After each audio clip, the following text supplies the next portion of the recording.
কেমন আছেন আপনারা সবাই? আলহামদুলিল্লাহ রাব্বিল আলামিন ওয়াসসালাতু ওয়াসসালামু আলা রাসূলিহিল কারীম ওয়া আলা আলিহি ওয়া সাহবিহি ওয়া আহলি বাইতি আজমাইন আম্মা বা'দ। বাংলাদেশ জামাত ইসলামী ঢাকা মহানগরী উত্তরের এই অংশের উদ্যোগে আয়োজিত এই এলাকার কতিপয় প্রিয় ভাই বোনদের জন্য সামান্য শীতের উপহার সামগ্রী নিয়ে হাজির হওয়া আজকের এই সমাবেশের সম্মানিত সভাপতি, সম্মানিত মহানগরী আমির জনাব মৌলানা সেলিম উদ্দিন, মহানগরীর সেক্রেটারি সহ অন্যান্য নেতৃবৃন্দ, আমার সামনে উপস্থিত সম্মানিত ভাই ও বোনেরা, আল্লাহ তাবারক ওয়া তাআলার শুকরিয়া আদায় করছি যে একটা নেক কাজে আল্লাহ তাআলা এখানে শামিল হওয়ার জন্য আমাকে এবং আমাদের সবাইকে আল্লাহ তৌফিক দান করেছেন। আলহামদুলিল্লাহ। আল্লাহ তাআলার অত্যন্ত মায়াবী বক্তব্য হচ্ছে, কুনতুম খায়রা উম্মাতিন উখরিজাত লিন-নাস, তোমাদের মধ্যে একটা উম্মত, একটা গোষ্ঠী, একটা সম্প্রদায়, একটা দল এমন থাকতে হবে যারা মানুষের কল্যাণের জন্য কাজ করে। এই জায়গা থেকেই এসেছে মানুষ মানুষের জন্য। একটা স্লোগান সমাজে আছে না, যে মানুষ মানুষের জন্য। আল্লাহ তাআলা মানুষকে বিবেক দিয়েছেন, আত্মা দিয়েছেন, অনুভূতি দিয়েছেন, ইমোশন দিয়েছেন, আবেগ দিয়েছেন। অন্যান্য প্রাণীর মধ্যে সব আছে, কিন্তু বিবেক নাই। এই অন্যান্য প্রাণী আর মানুষের এই জায়গায় তফাৎ। মানুষ বিবেক দিয়ে ভালোকে উপলব্ধি করে এবং সেটাকে ধারণ করে, মন্দ যেটা সেটাও বুঝে এবং এটাকে প্রত্যাখ্যান করে। এইভাবে মানুষের একটা মানবিক সমাজ পরিচালিত হয়, যেই সমাজে ভালো কাজের উৎকর্ষ হয় এবং মন্দ কাজ দমন হয়, সেই সমাজটা ভালো থাকে। আমাদের দেশে অনেক রাজনৈতিক সংগঠন আছে, সবাই একটা স্লোগান কমন দেয়, আমার চেয়ে আমার দল বড়, আমার দলের চেয়ে আমার দেশ বড়। এই স্লোগানটা যারা দেয় তারাও বিশ্বাস করে কিনা এই স্লোগানের উপর আমার যথেষ্ট সন্দেহ আছে। কারণ আমি খুঁজে পাই না কোথায় তারা দলের উপরে দেশকে প্রাধান্য দেয় আর কোথায় নিজের উপর নিজের দলকে প্রাধান্য দেয়, আমি তো খুঁজে পাই না। এটা মানুষের সাথে উপহাসের সামিল। বাংলাদেশ জামাতে ইসলামী এই স্লোগান দেয় এবং চেষ্টা করে এই স্লোগান বাস্তবায়ন করতে। তফাৎটা শুধু এই জায়গায়, অন্য কোনো জায়গায় তফাৎ নেই। আমাদের গায়ে যে সমস্ত পোশাক পরিচ্ছদ, চেহারা যেমন দেখছেন, হয়তো তাদের গায়ের পোশাক পরিচ্ছদ, চেহারা আরো উন্নত, আরো দামি, কিন্তু আল্লাহ আমাদেরকে যা দিয়েছেন, অন্তর দিয়ে যেটা বিশ্বাস করি, আমরা মুখ দিয়ে সেটা বলার চেষ্টা করি। মুখ দিয়ে যখন বলে ফেলি তখন সেটাকে বাস্তবায়ন করা আমাদের জন্য দায়িত্ব মনে করি। আল্লাহর হাবিব বলেছেন, তোমাদের মধ্যে সেই উত্তম যে মানুষের কল্যাণে লেগে থাকে।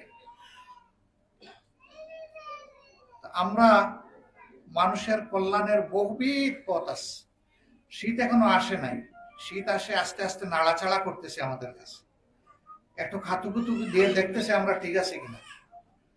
শীত কিছুটা এসেছে উত্তরবঙ্গে, দিনাজপুরের পঞ্চগড়ে, কুড়িগ্রামে, এই সমস্ত জায়গায় একটু শীত পড়েছে, সেখানে 10°C এখন। আমাদের এখানে এখন 28-29°C। কাজে আমরা সেই শীত উপলব্ধি করতে পারছি না। ফজরের ওয়াক্তে উঠলে মিষ্টি মিষ্টি শীত বোঝা যায়। তো শীত আসার আগে এগুলো কেন? শীত আসলে তো মানুষের কষ্ট শুরু হয়ে যাবে। এই জন্য মানুষের কষ্টটা শুরু হওয়ার আগেই মানুষের হাতে আমাদের তৌফিক অনুযায়ী সামান্য জিনিস যেটাই হোক সেটা আমরা তুলে দিতে চাই। এই জন্য এই আয়োজনটা করা হয়েছে। এখন কথা হলো যে একটা কম্বল এক পরিবারকে দিলেই কি সারা পরিবারের শীত নিবারণ হবে? হয়তোবা হবে না, অথবা নিশ্চিত হবে না। তবে পরিবারের 5 সদস্যের একজন তো হবে। পালা করে তো এটা সবাই একটু ভোগ করতে পারবে।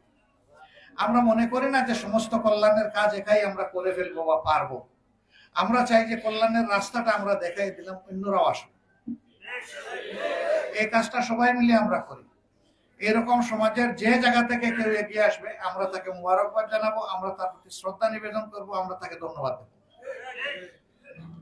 আমরা সকল ভালো কাজ একা করার কৃতিত্ব নিতে চাই না, বরঞ্চ সমস্ত মানুষের মাইন্ডটাকে ভালো কাজমুখী করতে চাই আমরা। যদি এই কাজটা আমরা করতে পারি তাহলে এই সমাজের সকলেই পরস্পরকে সম্মান করবে এবং ভালোবাসবে। আর যেই সমাজে সম্মান এবং ভালোবাসা থাকে পারস্পরিক, এই সমাজটা সত্যিকার একটা মানবিক সমাজ হয়, একটা জান্নাতি সমাজ হয়। বাংলাদেশ জামাতে ইসলামী ওই রকমই একটা সমাজ গড়তে চায়। এমন একটা সমাজ গড়তে চায় যে কিছু ভাইদের হাত প্রতি বছর এইরকম শীতবস্ত্র গ্রহণ করবে, এটাও আমরা চাই না। আমরা চাই প্রত্যেকটা মানুষের হাত কর্মীর হাতে পরিণত হয়ে যায় এবং সেই মানুষটা কিছু করে সম্মানজনক ভাবে সে বেঁচে থাকে। উদাহরণস্বরূপ কেউ যদি একটা অটোরিকশা চালায় তাহলে ওই অটোরিকশার মাধ্যমে তার যেন জীবনটা চলে। আমাদের কল্যাণমূলক কিছু কাজ আছে, আশা করি এগুলো আজকে কিছু বলা হয়েছে কিনা আমি জানি না, না বললেও আপনারা জানেন এগুলো। মেডিকেল সার্ভিস আছে, যারা সহজে চিকিৎসা সহায়তা পান না তাদের দুয়ারে চিকিৎসা সহায়তা পৌঁছায় দেওয়ার ব্যবস্থা আছে।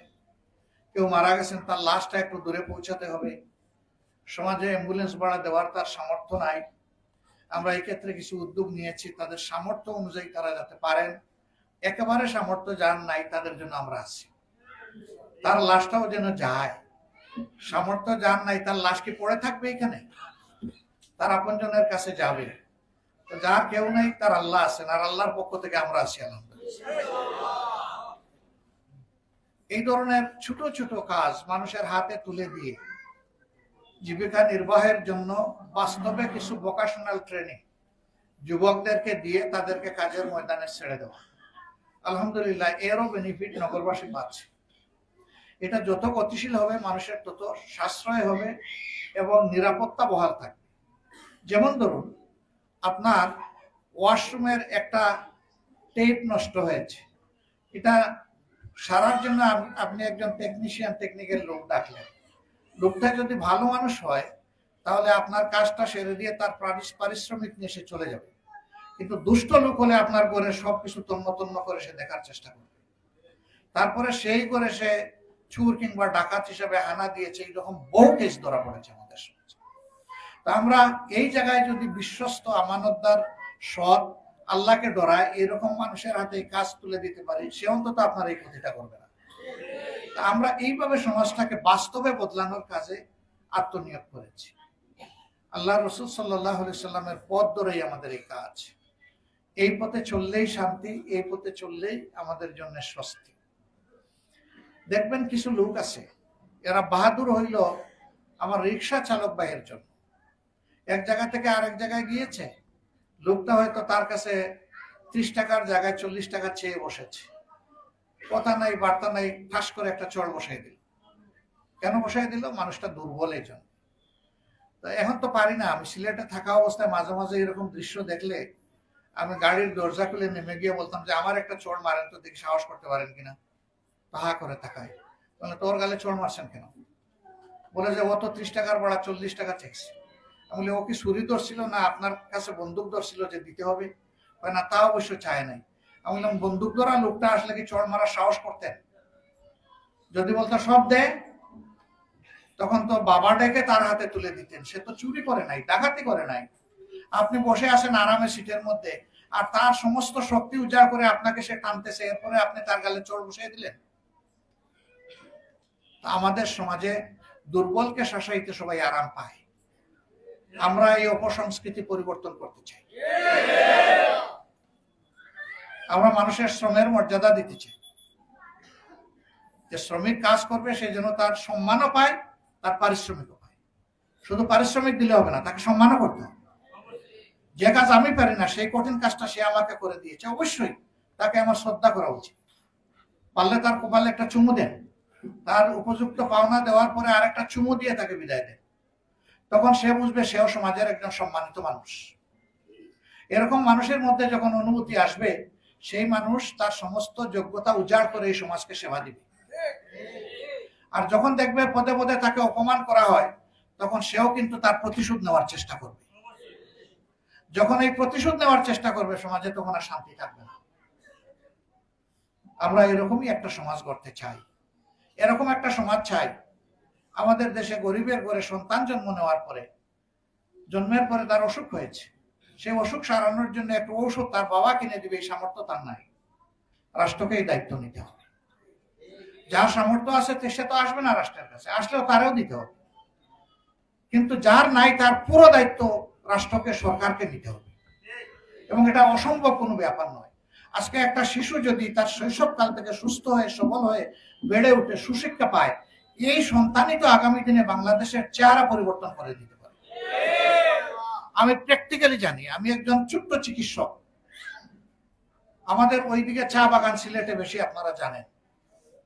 সিলেটের একজন চা বাগানের শ্রমিক, যাদেরকে কুলি বলা হয়, সেই শ্রমিকের একজন সন্তান, তিনি আমাদের একটু সিনিয়র একই মেডিকেল কলেজে আমরা লেখাপড়া করেছি।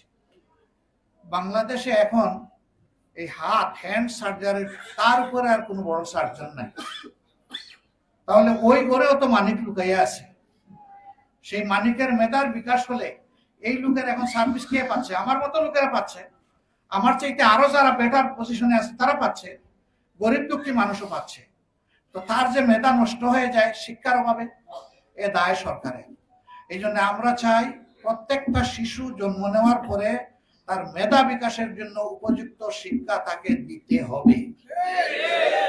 এইভাবে একটা শিক্ষিত দক্ষ জাতি যখন গড়ে উঠবে, এই জাতি দুনিয়াকেও পরিচালনা করবে ইনশাআল্লাহ।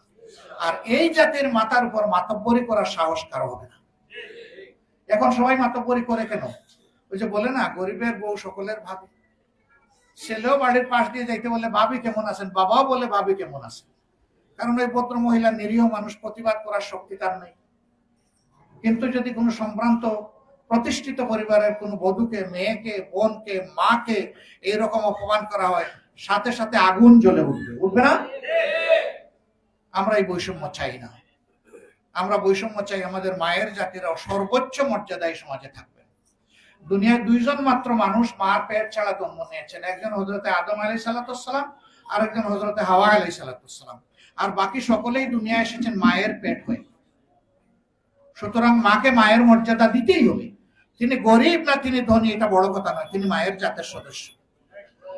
এই মর্যাদা মাদেরকে দিতে হবে আমাদের। আমরা সেই মর্যাদা দিতে পারি না বলে আমরা সন্তানেরা আমরা সম্মান ভোগ করতে পারি না। সম্মানিত ভাইয়েরা, আজান হচ্ছে, আমি আর কথা বাড়াবো না। আল্লাহ তাআলার দরবারে দোয়া করি, যে সমস্ত ভাই বোনদের হাতে আজকে উপহার তুলে দেওয়া হবে, এটা কোনো দয়া নয়, অনুগ্রহ নয়। আপনাদের এই ভাইদের কাছে এটা আপনাদের পাওনা, আপনাদের হক।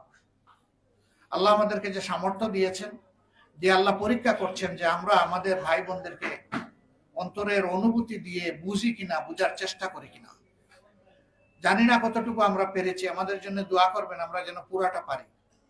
আমরা যেন পুরাটাই মানুষকে সম্মান জানাতে পারি, পুরাটাই যেন মানুষকে ভালোবাসতে পারি। মানুষ ধনী না গরিব, শিক্ষিত না অশিক্ষিত, আমাদের কাছে এটা বিষয় নয়। মানুষ আশরাফুল মাখলুকাত, এটাই আমাদের কাছে বিষয়। এমনকি এটাও আমাদের কাছে বিষয় নয় যে তিনি কোন ধর্মের মানুষ, বরঞ্চ আমাদের কাছে বিষয় যে তিনি একজন মানুষ। আল্লাহ তাআলা ধর্মের ভিত্তিতে কাউকে রিজেক্ট দিয়ে বাসায় দেন না। রিজেক্ট সবাইকে আল্লাহ তাআলা দেন, সেই রিজেক্টের অংশ আমরা ভোগ করি সবাই মিলে। যে আল্লাহ সবাইকে নাফরমানি যে করে তারেও দেন, আল্লাহর গুলামি যে করে তারেও দেন, তাহলে আমি কে যে আল্লাহর কথা মানে না তার রিজেক্ট বন্ধ করে দেওয়ার অথবা তাকে অপমান করার? আমার তো কোনো এখতিয়ার নাই। আল্লাহর সুন্নত ধরেই আমাদেরকে আগাতে হবে। আমরা এই ধরনের একটা সামগ্রিক ভালোবাসার সমাজ, মানবিক সমাজ গড়তে চাই। এই সমাজটাকে আপনারাও চান? শিওর? শিওর চান আপনারা? আলহামদুলিল্লাহ। তাইলে এই সমাজের জন্য সবাইকে হাত বাড়াতে হবে। হাত বাড়ানোর মানে শুধু ভোট দেওয়া নয়, হাত বাড়ানোর মানে যে যেখানে আসি ওখানে অন্যায়ের বিরুদ্ধে দাঁড়াতে হবে এবং সত্যের পক্ষ নিতে হবে ইনশাআল্লাহ। আপনারা পারবেন তো? আল্লাহ তাআলা আপনাদেরকে তৌফিক দান করুন। এবার সামান্য উপহার সামগ্রী যেটা ভাই বোনদের হাতে আমরা তুলে দেব, আমি হয়তো সবার হাতে পারবো কিনা আমি জানি না, আমি যতটুকু পারি দিব, বাকিটা আমাদের ভাইয়েরা দিবেন। যাদের তালিকা আছে ইনশাআল্লাহ তারা সকলে পাবেন। কেউ না আসতে পারলে তার বাড়িতে আমরা ইনশাআল্লাহ পৌঁছে দেব। আমাদের জন্য খুবই ভালো হতো আপনাদেরকে সম্মান করে সবার ঘরে ঘরে যদি লুকিয়ে কেউ না দেখুক এরকম যদি পৌঁছে দিতে পারতাম, মনে বড় আনন্দ অনুভব করতাম। আজকে পারলাম না, আগামীতে যাতে পারি আপনারা আমাদের জন্য দোয়া করবেন। আসসালামু আলাইকুম ওয়া রাহমাতুল্লাহ।